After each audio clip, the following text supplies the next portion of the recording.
all of my work is body-based, and I do art installations and I do movement-based work. So the idea has been brewing for a really long time.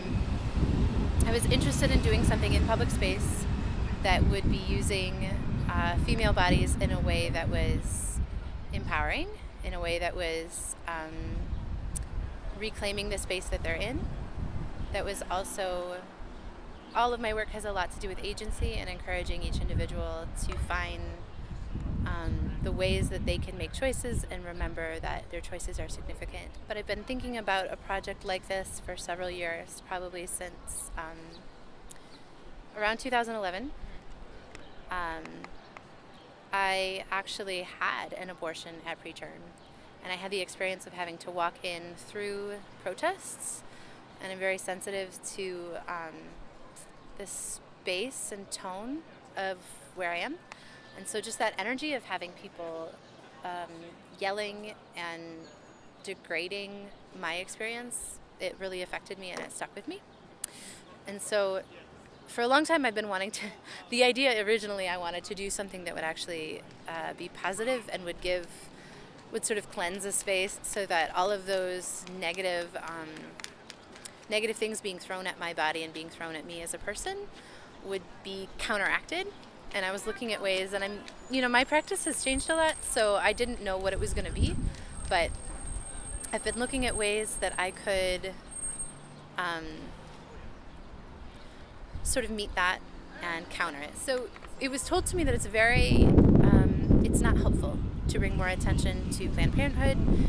I was looking for what space I would do it in, and I was told by a lot of people, mostly in women's health centers and abortion centers, that it's not helpful at all to have any more attention. They already have protesters, and even though it's a nice thought to sort of have the counter to that, to have a counter protest situation, it's not helpful in the long run to the actual individuals. And so I respect that, and I didn't want to cause more problems. So I was looking for a space that would be effective and that would be important and that would still have that sense of the tension being thrown at the body, especially the woman's body, to meet that and to counteract it. The RNC ended up being that. So with it being in Cleveland and that being the conversation, also with Trump being the nominee, the presumptive now nominee, and his politics, and then a lot of what's been mounting this year and these last couple of years, there's a lot of Republican candidates who are in the spotlight right now who are particularly opposed to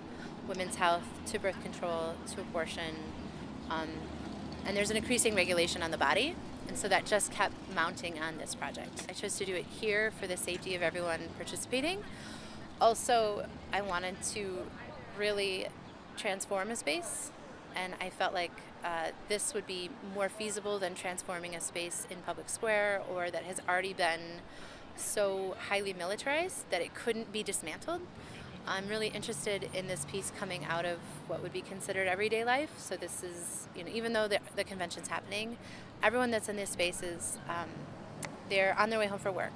They're on their way to dinner after a convention. They're on their way somewhere. This is a very real space for them. Some people, this is a resting space. When it was really hot, this was like, a shaded resting space. So it has different purposes, but it's a very lived-in place.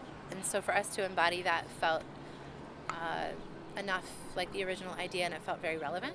I invited participants. Everyone is a community participant who's walking, and we set the times based on that idea of having it be part of Cleveland life, and then still butting up against the convention. One of the police officers that was watching, I think the first or second time we did it, he asked if there was a significance to the number of steps forward and then the number of steps back. And I teased him. I said it wasn't like a cosmic number, but it is really intentional that there are 8 steps forward and 6 steps back, because that is how it feels, at least for me.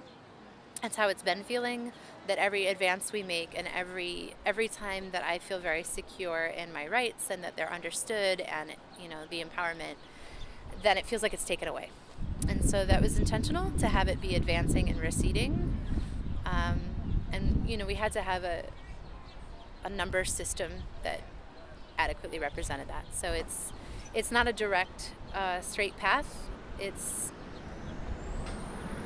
has a zigzag to it. That's what I call it. But it has a wandering to it. It has a little bit of a indirectness that it sort of honors that not everybody knows the answer or even the destination, but is still trying. That is still moving generally forward. That is still taking that step, even if it's uncertain where exactly that next step falls. So that has a little bit to do with the zigzagness of it. And then we sort of settled on the number and the particular score of the movement because it was easy enough to repeat and to hold that even while being a part of the space and recognizing each other and everyone else in it. So it ended up being that.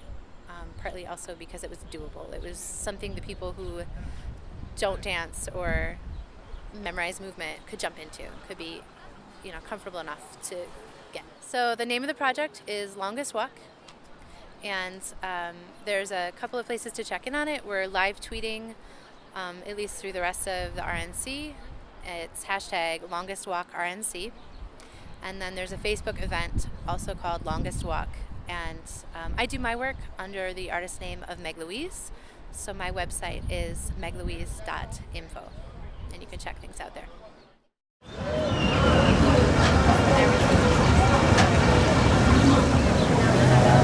He is at yes, he was at he interned at